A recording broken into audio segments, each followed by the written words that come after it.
Réparer, même si je doute qu'il répare les montres de luxe depuis plus de 40 ans, la Bonne Combine à Lausanne redonne une nouvelle vie aux objets et lutte contre l'obsolescence programmée. C'est un reportage de Carole Pantet. Alors, le fer il chauffe, l'eau elle chauffe. D'accord. Quand on appuie là, il n'y a pas de vapeur qui sort. C'est une véritable clinique des objets cassés. En près de 40 ans d'existence, la Bonne Combine s'est fait connaître dans toute la Suisse romande.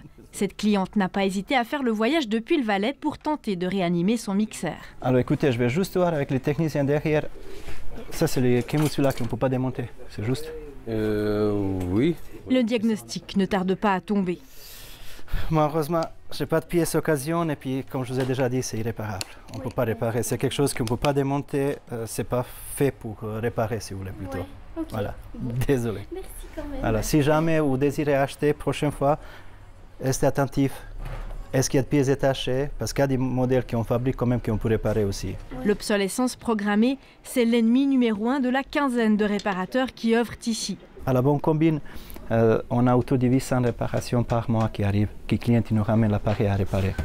Alors, quelques vingtaines d'années en arrière et plus, on peut dire qu'on réparait 95% des appareils. Maintenant, on est autour de 70%. Souvent, la réparation coûte plus cher que l'appareil lui-même, au point que les constructeurs n'ont plus de service après-vente pour tout ce qui vaut moins de 100 francs, ni de stock de pièces de rechange d'ailleurs. Cette évolution, le créateur de ce temple de la lutte contre le gaspillage l'anticipait déjà en 1986.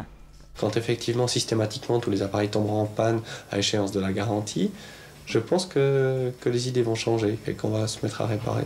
À l'époque, pas de contrat de travail ni de salaire pour les fondateurs de la Bonne Combine, mais des idéaux et un bon sens pratique.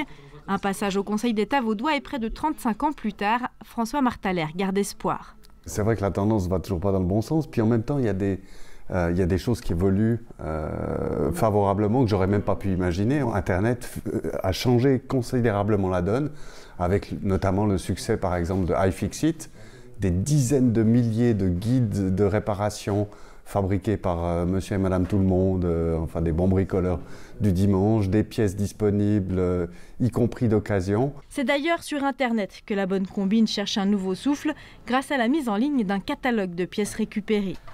Felice, t'as un dinosaure toi ici. Le rêve, faire naître plein de petites Bonnes Combines un peu partout en Europe.